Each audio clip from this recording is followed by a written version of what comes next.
सुप्रभात बच्चों, मैं जितेंद्र हिंदी का शिक्षक हूँ। आप सभी के बीच फिर से व्याकरण की कक्षा लेकर आया हूँ। और व्याकरण की कक्षा में मैंने आप सबों को इसके पहले काल के बारे में पढ़ाया था। काल काल का मतलब व्याकरणीय भाषा में होता है समय। काल से हमें अभिप्राय यह होता है कि क्रिया किस समय में संपादित हो रही है।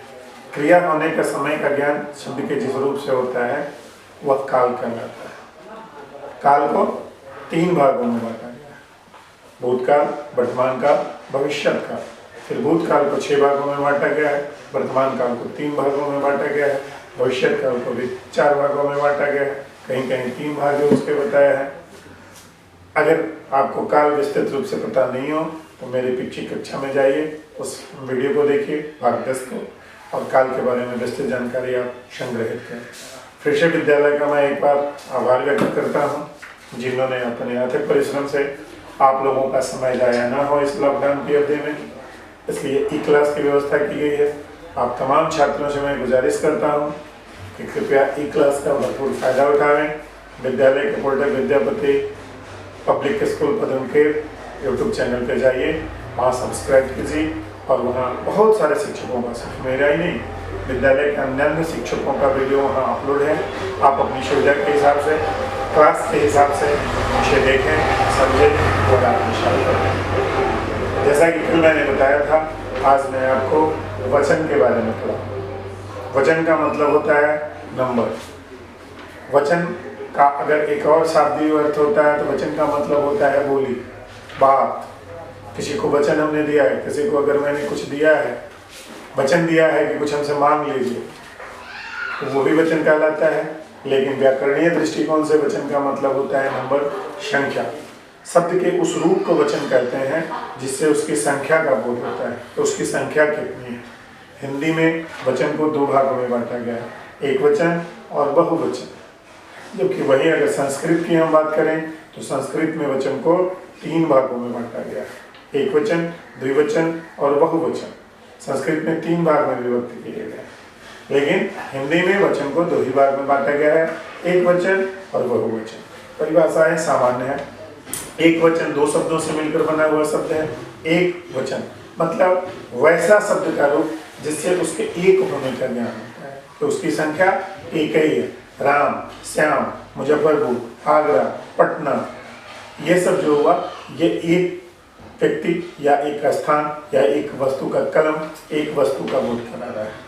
लेकिन बहुवचन का मतलब होता है कि बहुवचन शब्दों की अनेक संख्या, एक से अधिक होने की संख्या का भान कराता है। बहुवचन किसे कहते हैं? तो शब्द का वह रूप जिससे उससे एक से अधिक होने का बोध होता है वह बहुवचन कहलाता है। और एक वचन किसे कहते हैं? शब्द के जिस रूप से उसके एक ही होने का भान होता है वह एक वचन कहलाता है। अब यहाँ थोड़ा सा आपको ध्यान देने की जरूरत है। जैसे राम, राम से एक का बोध हो रहा है। छात्रों, छात्रों से बहुत सारे छात्रों को होने का बोध हो रहा है। पक्षियाँ, पक्षियाँ से बहुत सारे पक्षियों के होने का बोध हो रहा है। तो एक वचन और बहुवचन, एक होगा तो एक वचन होगा, और एक से अधिक संख्या होगी अगर शब्दों की, अगर परिलक्षित करता होगा शब्द कि मैं एक से ज्यादा हूँ, तो वह बहुवचन कहलाएगा। अब यहाँ 2-3 चीजें, आपको बहुत सारी बातें हैं एक वचन और बहुवचन में ध्यान देने की बात है कि कौन से शब्द कहाँ एक वचन में प्रयुक्त होते हैं और कौन से शब्द कहाँ बहुवचन में प्रयुक्त होते हैं। इसके लिए आपको कुछ नियम दर्शाए गए हैं, आपके पाठ्य पुस्तक में भी हैं और यहाँ भी मैं आपको बता दूं। इसके लिए पाठ्य पुस्तक के विचित्र को आपको ध्यान से देखना पड़ेगा, उसे आत्मसात करना पड़ेगा, एकाग्रचित होकर देखना पड़ेगा। यहाँ भी मैं आपकी सुविधा के लिए कुछ बता देता हूँ। जैसे कभी कभी आदर और बड़प्पन दिखाने के लिए एक वचन संज्ञाओं का भी बहुवचन के रूप में प्रयोग किया जाता है, अगर बड़प्पन दिखाना है। जैसे गुरुजी मुझे पढ़ा रहे थे, यहाँ थे जो शब्द है वो बहुवचनों में लगता है, लेकिन गुरुजी मुझे पढ़ा रहे थे या गुरुजी के प्रति आदर प्रकट किया जा रहा है। मेरे पिताजी चिकित्सक हैं लगता है, बहुवचन में लगता है, लेकिन यहाँ शिक्षक के पिताजी के प्रति आदर प्रकट किया जा रहा है, तो मेरे पिताजी शिक्षक हैं। श्री राम बड़े वीर थे, यहाँ बड़ा नहीं है, बड़े वीर थे, यहाँ बहुवचन शब्दों का प्रयोग किया गया है। श्री राम की महत्ता दर्शाई गई है, उनकी वीरता दर्शाई गई है, इसलिए कभी कभी एक वचन संज्ञाओं का प्रयोग बहुवचन में किया जाता है।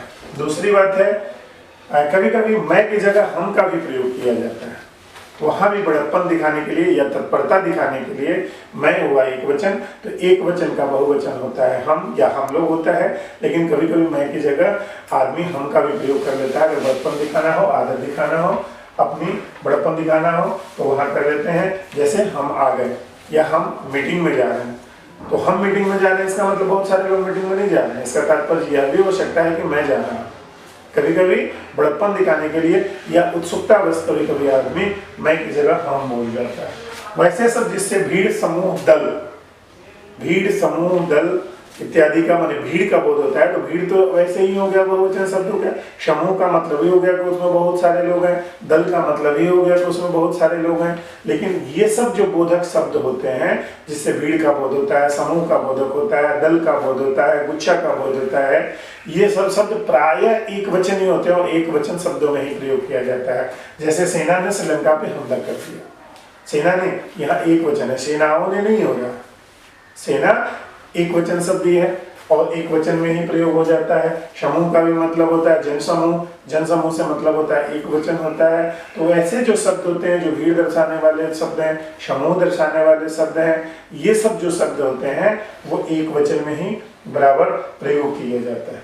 कभी कभी जातिवाचक शब्द भी एक वचन में प्रयोग किया जाता है। जैसे कुत्ता स्वामी भक्त पशु होता है, कुत्ता से पूरी जातिवाचक संज्ञा का बोध होता है, लेकिन कुशा स्वामी भक्त पशु होता है या एक वचन किया जाएगा। तो कभी कभी जातिवाचक संज्ञा जो होता है वह एक वचन संज्ञा के रूप में उसका प्रयोग होता है। बंदर स्वभाव से दयालु होते हैं, तो बंदर से पूरी जाति का होता है, लेकिन स्वभाव से दयालु होते हैं, यह हो रहा है होते हैं, ये बहुवचन हो गया।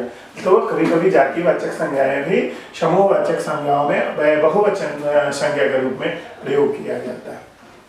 अब बहुत सारे शब्द ऐसे होते हैं जिनमें गण, वृंद आदि जोड़कर, समूह आदि जोड़कर उसको बहुवचन बताया जाता है। जैसे पाठक एक वचन हुआ, लेकिन उसमें पाठक गण अगर जोड़ देते हैं तो बहुत सारे पाठकों का बोध होता है। जन एक मतलब हुआ, जन मतलब आदमी होता है, लेकिन जन में अगर समूह जोड़ दिया जाता है तो बहुत सारे लोगों की भीड़ का बहुवचन का बोध कराता है। जनता वृंद, जनता का मतलब होता है वो समूहवाचक शब्द है जनता, वो एक वचन में प्रयोग होता है, लेकिन वही अगर जनता वृंद हो जाएगा उसमें वृंद जोड़ दिया जाएगा तो जनता वृंद का मतलब वो होता है बहुत सारे लोग वहाँ।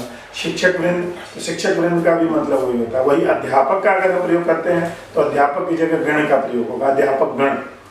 शिक्षक वृंद, दोनों में वृंद और गण में थोड़ा सा अलग होता है। तो बहुत सारे ऐसे शब्द होते हैं जिनमें ये शब्द जोड़ करके वृंद, गण, समूह, गण इत्यादि जोड़कर उनको बहुवचन बताया जाता है। कुछ संज्ञा शब्दों का प्रयोग प्रायः बहुवचन में होता है, जैसे बाल, आंसू, प्राण, हस्ताक्षर, ये सब जो शब्द होते हैं ये प्रायः बहुवचन में ही प्रयोग होते हैं। ऐसा नहीं कि प्राण एक वचन हो गया, प्राण बहुवचन है। आंसू का मतलब आंसू अनवरत गिरता है तो आंसू परमानेंट बहुवचन है। बाल काउंटेबल नहीं है, उसको गिना नहीं जा सकता है, इसलिए वो बहुवचन में ही प्रयोग होता है। हस्ताक्षर, एक हस्ताक्षर होगा वही हस्ताक्षर ही कहलाता है, और बहुत सारे अगर हस्ताक्षर होंगे तभी वो हस्ताक्षर ही कहलाएगा। ये सब जो शब्द होते हैं, दर्शन, दर्शन का भी मतलब एक दर्शन आप करें तब भी वही दर्शन, हजारों लोगों के दर्शन करें तब भी वही दर्शन।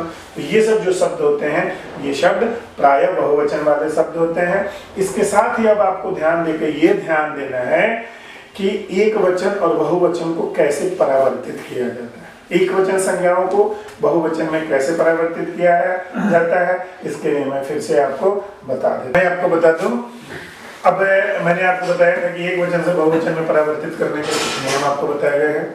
एक वचन से बहुवचन में शब्दों को कैसे परावर्तित किया जाता है। यहाँ है कि आकारांत पुल्लिंग शब्दों में आ की जगह ए। आकारांत का मतलब वैसे शब्द जिनका अंत आ से हुआ है, जैसे छात्रा, बेटा, ताला, ये सब आकारांत शब्द हुए जिनका अंत आकारांत में हुआ है। तो जो आकारांत शब्द है आ को ए में बदल दिया जाता है। आकारांत पुल्लिंग शब्द, आकारांत पुल्लिंग शब्द है, आ को अगर ए में बदल दिया जाए, जैसे बेटा का बेटे, ताला का ताले, आँख का आँखें, ये जो आकारांत शब्द है, आकारांत शब्द को अगर ए में बदल दिया जाएगा पुल्लिंग शब्द तो वह बहुवचन हो जाएगा। दूसरा है आकारांत स्त्रीलिंग शब्दों, अकारांत और आकारांत, चाहे अकारांत है चाहे आकारांत है, स्त्रीलिंग शब्दों में अ को ए में बदल दिया जाता है।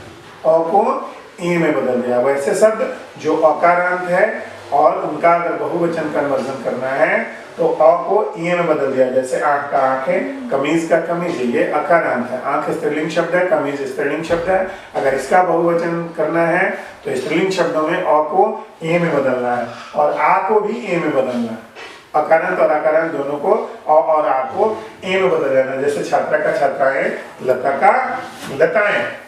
वैसे ही अगर इकारांत शब्द, चाहे ह्रस्व इकारांत चाहे दीर्घ इकारांत, चाहे ह्रस्व ई से उसका अंत होता हो शब्द का या दीर्घ ई से उसका अंत होता हो शब्द का, तो उसमें यहाँ बदल देना। ई का क्या बदल जाएगा, यहाँ बदल जाएगा। जैसे नारी का नारियां, रानी का रानियां। अब यहाँ ध्यान देने वाली बात, एक सबसे बड़ी बात यह है, वचन संबंधी अक्षर अशुद्धियां वैसे बच्चों को होती है, वैसे शब्द जो दीर्घ इकार से अंत हो रहे हैं, वैसे शब्द जैसे पानी, रानी, ठीक है ना, नारी, ये सब है दीर्घ इकारांत शब्द है। जैसे ही कोई भी दीर्घ इकारांत शब्द अगर बहुवचन में बदलता है तो दीर्घ इकार ह्रस्व इकार में कन्वर्ट हो जाता है। जैसे यहाँ आप देख रहे हैं नारी, नारियां का बहुवचन हुआ तो नारी का जो दीर्घ इकार था वह ह्रस्व इकार में बदल गया। रानी, रानी का जो दीर्घ इकार था वह ह्रस्व इकार में बदल गया। तो प्रायः दीर्घ इकारांत शब्द अगर बहुवचन में परिवर्तित होते हैं तो वह ह्रस्व इकार में परिवर्तित हो जाता है और अंत का या आ हो जाता है, या हो जाता है, ठीक है। लेकिन बहुत सारे शब्द, अब सभी शब्दों को आप नहीं बदल देंगे, बहुत सारे शब्द ऐसे भी होते हैं जैसे ग्रामीण, ग्रामीण शब्द को अगर बहुवचन में बदलेंगे तो वहां वाला दीर्घ इकार इकारांत में नहीं बदलेगा, ह्रस्व इकार में नहीं बदलेगा। तो ये आपको विवेक से चिन्हित करना है और उसके लिए आपको ध्यान देना पड़ता है कि प्रायः शब्द का ह्रस्व दीर्घ इकार ह्रस्व में बदल जाता है, लेकिन कुछ शब्द वैसे भी होते हैं जो दीर्घ इकार ह्रस्व में नहीं बदलता है। अब यहाँ आपको बता दें, उकारांत और दीर्घ उकारांत, ह्रस्व उकारांत या दीर्घ उकारांत, चाहे छोटी ऊ से शब्द का अंत हो, चाहे बड़ी ऊ से शब्द का अंत हो, चाहे औकारांत शब्द, वैसे शब्द जिसके अंत में औ हो, या ह्रस्व उकार हो या दीर्घ उकार हो। ऊ औ को क्या हो जाता है, ए हो जाता है। चाहे ह्रस्व होगा, चाहे दीर्घ होगा या औ होगा, गौ, गौ का गौए हो जाएगा, ए में बदल जाएगा। ऊ जो होगा, जैसे लू, लू का लुए, बहु, बहु का बहुए, इसमें क्या हो जाएगा, ऊ ए में बदल जाएगा। और यहाँ भी ठीक वही नियम लागू होता है। जैसे दीर्घ उकारांत से अगर कोई शब्द का अंत हुआ है तो दीर्घ उकारांत को जैसे ही हम वचन में परिवर्तित करेंगे, बहुवचन में परिवर्तित करेंगे, तो दीर्घ उकारांत ह्रस्व उकार में बदल जाएगा। जैसे लू यहाँ दीर्घ उकार है और लू का लुए हो गया, बहु दीर्घ उकारांत है और बहु का बहुए हो गया, यहाँ दीर्घ उकारांत ह्रस्व उकारांत में बदल गया। एक दूसरी बात बताया कि पाठक, अध्यापक, सज्जन इत्यादि जो शब्द होते हैं, जन, समूह इत्यादि जो शब्द होते हैं, समूह, गण, वृंद आदि लगाकर उनका बहुवचन बताया गया है। ये सब वचन के कुछ नियम थे। वचन वैसे आप हल्के में ही ले सकते हैं, वचन कोई कठिन शब्द चैप्टर नहीं है, अध्याय नहीं है। वचन को पूरी सहजता के साथ अगर आप पढ़ते हैं तो वचन आसानी से आपको समझ में आ जाएगा। फिर से मैं एक बार वचन के बारे में आपको बता दूं। वचन का मतलब नंबर होता है। संख्या का बोध कराने वाले शब्द के रूपों को हम वचन कहते हैं। वचन किसे कहते हैं, तो शब्द के जिस रूप से उसके संख्या का बोध होता है उसे हम वचन कहते हैं। अध्ययन के हिसाब से हिंदी में वचन को दो भागों में बांटा गया है, एक वचन और बहुवचन।